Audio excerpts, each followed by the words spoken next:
حضرت فرمایا کرتے تھے کہ بھائی دل کے سیاہ داغ کو دھونے کا طریقہ کیا ہے کہ اللہ سے فوراً معافی مانگ لو، فوراً معافی مانگ لو۔ کافروں کے اوپر دلوں کے اوپر مہر لگانے کا مطلب ہی کیا ہوتا ہے کہ اللہ تعالیٰ کی ذات نے کافروں کے دلوں کو سیاہ کر دیا، کالا کر دیا، اب یہ دل کی آنکھوں سے ایمان دیکھ ہی نہیں سکتا، اس لیے ایمان بھی قبول نہیں کرے گا۔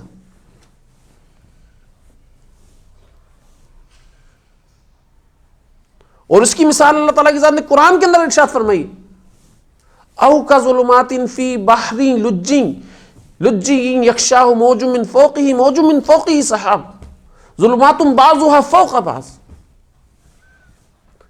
اذا اخرج یدہ لم تکد یراہا۔ کیا مطلب؟ سمندر کے اندر ایک ٹرمز ہوتی ہے جز و مدر،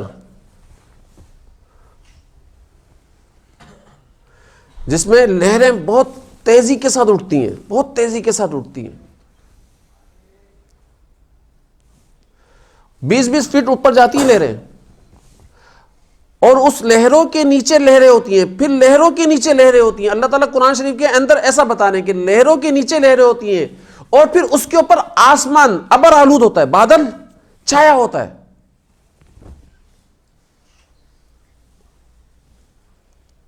جب تو اگر اپنا ہاتھ نکال کر دیکھنا چاہے گا تیرے کو تیرا ہاتھ نظر نہیں آئے گا، اتنا اندھیرا ہو جاتا ہے۔ تو اللہ تعالیٰ قرآن میں فرما رہے ان کافروں کے دلوں کے اندر میں نے اس سے بھی زیادہ اندھیرا پیدا کر دیا ہے، یہ ایمان کو نہیں دیکھ سکتے،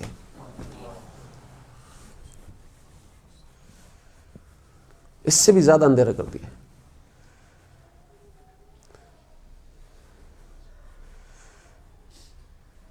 یہ ان کافروں کی بات ہو رہی ہے جو طلب ہی نہیں رکھتے۔ طلب بھی تو ایک نور ہوتا ہے نا، جن کو طلب ہوتی ہے کہ ہمیں سیدھا راستہ مل جائے، اللہ تعالیٰ ان کو ہدایت دے دیتے ہیں، اور جن کو طلب ہی نہیں ہوتی، جو سمجھ رہے ہوتے ہیں کہ بھائی سارے ہی بیکار ہیں، ہم ہی سیدھے راستے پر ہیں، تو ان کو ہدایت ملتی بھی نہیں ہے، ان کے قلوب کے اوپر مہر لگا دیتے ہیں اللہ تعالیٰ۔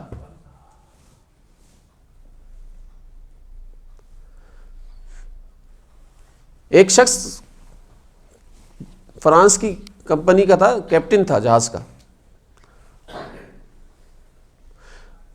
تو کسی مسلمان بھائی نے اس کو قرآن شریف کا ترجمہ پڑھنے کے لیے دے دیا، کیونکہ اس کو طلب تھی کہ میں سوچتا تھا، وہ بولتا ہے میں سوچتا تھا کہ سیدھا راستہ کون سا ہے، میں جس راستے پر ہوں کیا یہ سیدھا ہے یا کوئی اور راستہ سیدھا ہے، میں ہمیشہ یہ سوچا کرتا تھا، تو میں اللہ سے مانگا کرتا تھا کہ اللہ مجھے سیدھے راستے کی طرف ہدایت کر دے۔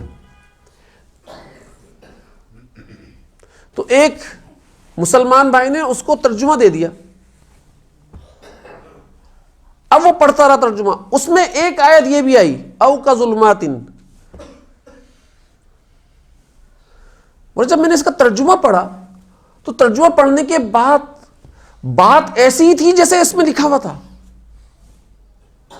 کیونکہ میں جہاز کے اندر رہا ہوں اور جہاز کے سارے معاملات جانتا ہوں، اور ایک موقع پر میں نے یہ کیفیت دیکھی بھی ہے کہ ہاتھ نظر نہیں آتا، ایسا اندھیرا ہوتا ہے، سجا ہی نہیں دیتا۔ تو میں نے اس آیت کو پڑھنے کے بعد تحقیق کی کہ بھائی اللہ کے نبی صلی اللہ علیہ وسلم نے سمندر کے اندر کبھی سفر کیا ہے؟ تحقیق کرنے سے پتہ چلا کبھی زندگی میں آپ صلی اللہ علیہ وسلم نے سمندر کا سفر ہی نہیں کیا۔ جب سمندر کا سفر آپ صلی اللہ علیہ وسلم نے زندگی میں ایک بار بھی نہیں کیا، اس کے بعد یہ آیت اور اس کا ترجمہ اور اس کی تفسیر جب میں پڑھ رہا تھا تو میں نے بولا یہ کوئی اور نہیں بول رہا، یہ اللہ ہی بول رہے ہیں، اور یہ اللہ کا رسول صلی اللہ علیہ وسلم ہی ہے، اور یہ دین حق ہے۔ تو اتنی گہرائی سے تو کوئی بات جان ہی نہیں سکتا نا۔